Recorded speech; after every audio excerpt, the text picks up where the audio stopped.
नमस्कार, स्वागत है आप सभी का मेरे YouTube channel Smita Hindi classes में। आज हम पढ़ने वाले हैं Bangalore university BCom segment second semester का फर्स्ट लेसन सुंदरकांड, जिसका पुस्तक का नाम है काव्य मंजूषा। तुलसीदास जी का एक संक्षिप्त परिचय जानते हैं। इनका पूरा नाम गोस्वामी तुलसीदास जी था और ये एक भारतीय कवि और लेखक थे। वे भगवान राम के परम भक्त थे और उन्होंने रामचरितमानस जैसी कई रचनाएं लिखी। तुलसीदास जी का जन्म उत्तर प्रदेश के राजापुर गांव में 1511 ईस्वी यानी कि विक्रम संवत 1568 कासगंज उत्तर प्रदेश भारत में हुआ था। तुलसीदास जी का जन्म का नाम बचपन का राम बोला था। तुलसीदास के पिता का नाम आत्माराम दुबे, माता का नाम फुलसीबाई था। उनकी पत्नी का नाम रत्नावली था। तुलसीदास जी के पुत्र का नाम तारक था। तुलसीदास जी के गुरु का नाम नरसिंह दास था। रामचरितमानस, वैराग्य संदीपनी, हनुमान बाहुक, कवितावली आदि तुलसीदास जी की प्रमुख रचनाएं हैं। तुलसीदास जी ने रामचरितमानस की रचना 1631 में चैत मास के रामनवमी से लेकर 1633 में माघ के बीच की थी।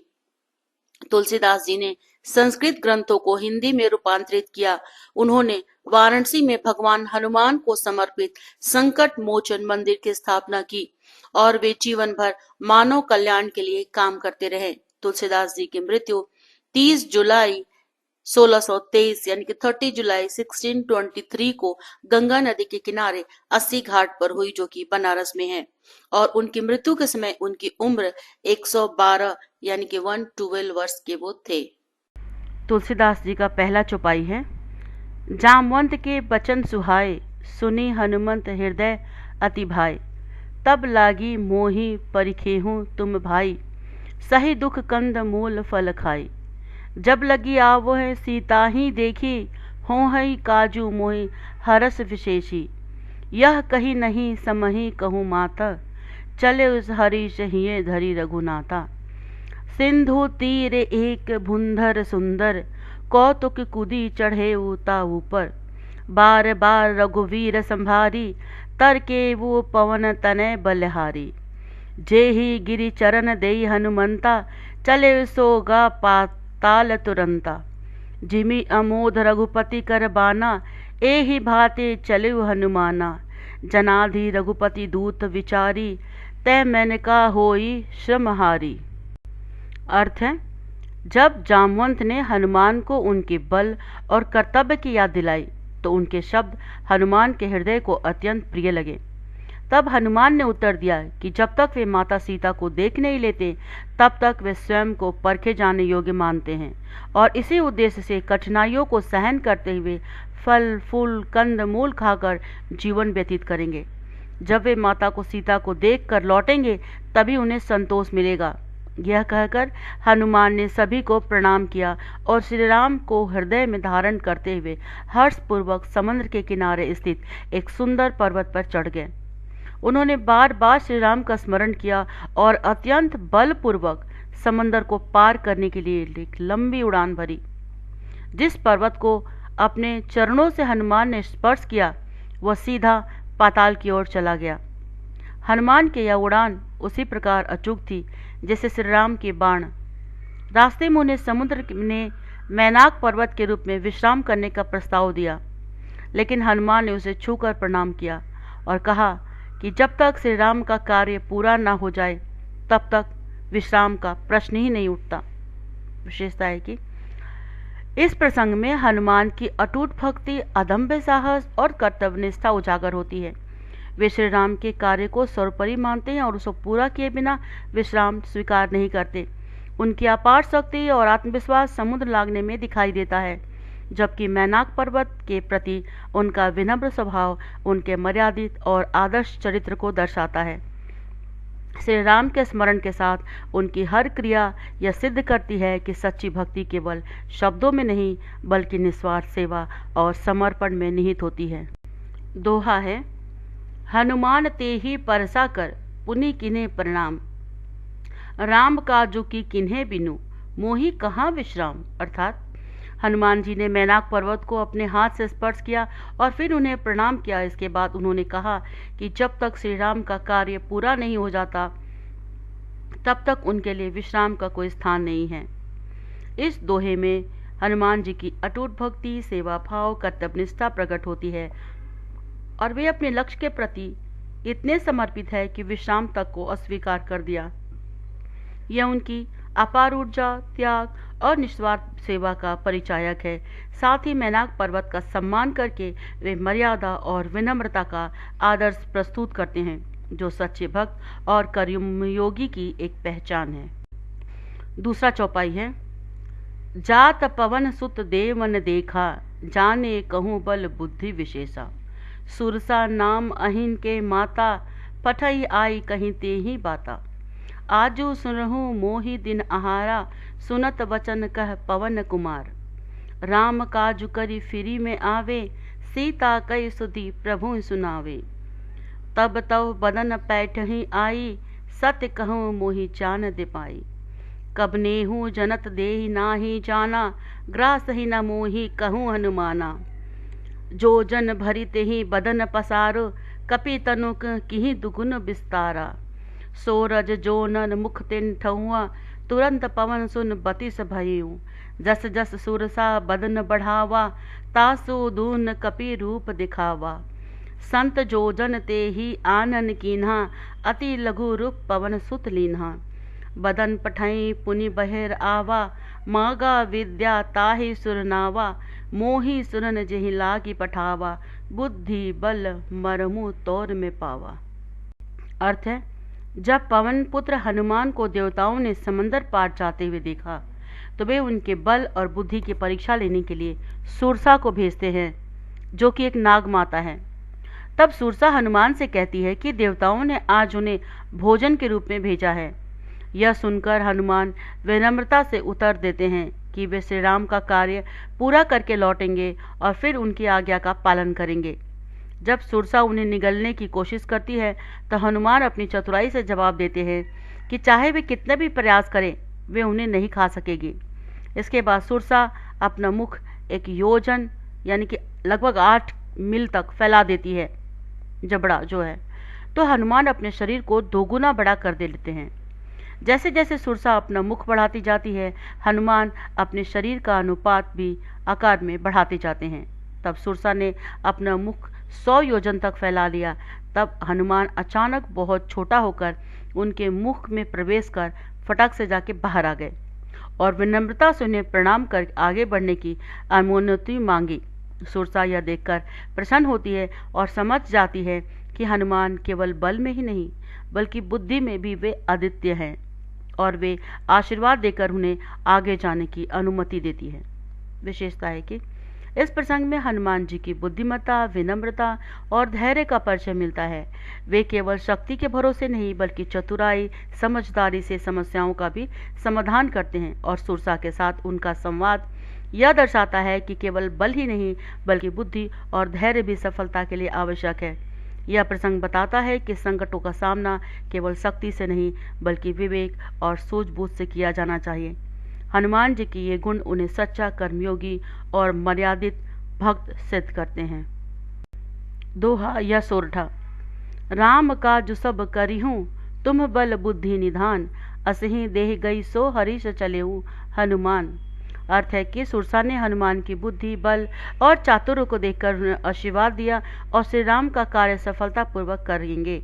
यह आशीर्वाद पाकर हनुमान प्रसन्न होकर फिर अपने आगे बढ़ जाते हैं। विशेषता, यह दोहा हनुमान जी की अद्भुत भक्ति, बुद्धिमत्ता और टूट समर्पण को दर्शाता है। वे केवल बल के ही नहीं बल्कि बुद्धि और धैर्य के भी भंडार हैं। सुरसा जैसी बाधाओं को उन्होंने विवेक और संयम से पार किया, जिससे यह सिद्ध होता है कि सच्ची सफलता के लिए बल और बुद्धि दोनों का संतुलन आवश्यक है। उनका उत्साह और निष्ठा यह प्रेरणा देती है कि जब लक्ष्य शुभ और पवित्र हो तो मार्ग में आने वाली हर चुनौती अवसर में बदल सकती है। तीसरा चौपाई। निसी चरी एक सिंधु मोह रही, करी माया नभु के खग गही। जीव जंतु जे गगन उड़ाही, जल बिलो की तिह के पिर छाही। गही छा सक सो न उड़ाही, ए विधि सदा गगन चर खाही। सोई छल हनुमान कह कीना, तासु कपटु कपि तुरंत ही चीन्हा। ताही मारी मारुसूत बीरा, बारिधि पार गए मति धीरा। तहाँ जाय देखी बन शोभा, गुंजर चचरी के मधु लोभा। नाना तरु फल फूल सहाय, खग मृग वृंद देखी मन भाए। शैल विशाल देखी एक आगे, तापर धाई चढ़े भय त्यागे। उमा न कछु कपि के अधिकाई, प्रभु प्रताप जो काल ही खाए। गिरि पर चढ़ी लंका तिहि देखी, कहीं न जाई अति दुर्ग विशेषी। अति उतंग जलनिधि चहु पासा, कनक कोट कर परम प्रकाशा। इसका अर्थ है, समुद्र में एक मायावी राक्षस रहती थी जो आकाश में उड़ने वाले पक्षियों और जीवों की छाया देखकर उन्हें पकड़ लेती थी। छाया यानी कि शैडो। वह जिस भी जीव की छाया पकड़ती वह तुरंत उड़ने में असमर्थ हो जाता और गिरकर उसका शिकार बन जाता था। इस मायावी राक्षसी ने हनुमान के साथ भी छल करने की कोशिश की, लेकिन हनुमान ने तुरंत उसकी चालाकी को पहचान लिया। उन्होंने बुद्धि और पराक्रम से उसे मार दिया और फिर धैर्यपूर्वक समंदर पार कर गए। इसके बाद हनुमान जी ने लंका के निकट एक सुंदर वन देखा, जहां भौरे गूंज रहे थे, पशु और पक्षी आनंद पूर्वक विचरण कर रहे थे और विभिन्न वृक्षों पर फल फूल खिले हुए थे। आगे एक विशाल पर्वत दिखाई दिया जिस पर वे निर्भय होकर चढ़ गए। शिव जी कहते हैं कि यह हनुमान की कोई विशेष शक्ति नहीं थी, बल्कि यह सब श्री राम के प्रताप का प्रभाव था, जिससे वे सब कठिनाइयों को पार कर सके। पर्वत पर चढ़कर हनुमान ने लंका को देखा, जो अत्यंत दुर्गम और सदृढ़ थी। चारों ओर समुद्र से घिरी हुई यह नगरी सोने की प्राचीर से चमक रही थी और इसकी विशालतम तथा सुरक्षा देखकर तो हनुमान चकित ही रह गए। विशेषता, इस प्रसंग में हनुमान जी की सूझबूझ, पराक्रम और धैर्य का परिचय मिलता है। मायावी राक्षस के छल को तुरंत पहचान कर उसका वध कर आगे बढ़ जाते हैं, जिससे उनकी तीव्र बुद्धि और बल का परिचय मिलता है। समंदर पार करने के बाद भी वे भयमुक्त होकर लंका की ओर बढ़ते हैं, जो उनके निर्भीकता और दृढ़ संकल्प को दर्शाता है। शिव जी का यह कथन किया हनुमान के लिए नहीं, बल्कि श्री राम के प्रताप की महिमा थी, भक्ति की पराकाष्ठा को दर्शाता है, जहाँ भक्त अपने गुणों का श्रेय अपने आराध्य को देता है। इस प्रसंग से यह शिक्षा मिलती है कि संकटों का सामना करते हुए धैर्य और निष्ठा के साथ आगे बढ़ना चाहिए। दोहा, पुर रखवारे देखी बहु, कपि मन कीन्ह विचार। अति लघुर रूप धरो, निसी नगर करो पैसार। अर्थ है, लंका के द्वार पर गई राक्षसी पहरी तैनात थी। यह देखकर हनुमान ने मन में विचार किया कि उन्हें रात्रि के समय अति सूक्ष्म रूप यानी कि बहुत ही छोटा रूप धारण कर नगर में प्रवेश करना चाहिए। विशेषता, यह दोहा हनुमान जी की चतुराई, धैर्य और उनकी रणनीतिक सोच को दर्शाता है। वे केवल बल के नहीं बल्कि बुद्धि के भी प्रतीक हैं और वे समझते हैं कि सीधे नगर में प्रवेश करना कठिन होगा, इसीलिए वे अपनी शक्ति को नियंत्रित कर उचित समय और रूप धारण करने का निर्णय लेते हैं। यह प्रसंग से हमें सिखाता है कि किसी भी कार्य में सफलता के लिए केवल शक्ति नहीं बल्कि विवेकपूर्ण योजना और परिस्थितियों के अनुसार ढलने की क्षमता भी आवश्यक होती है।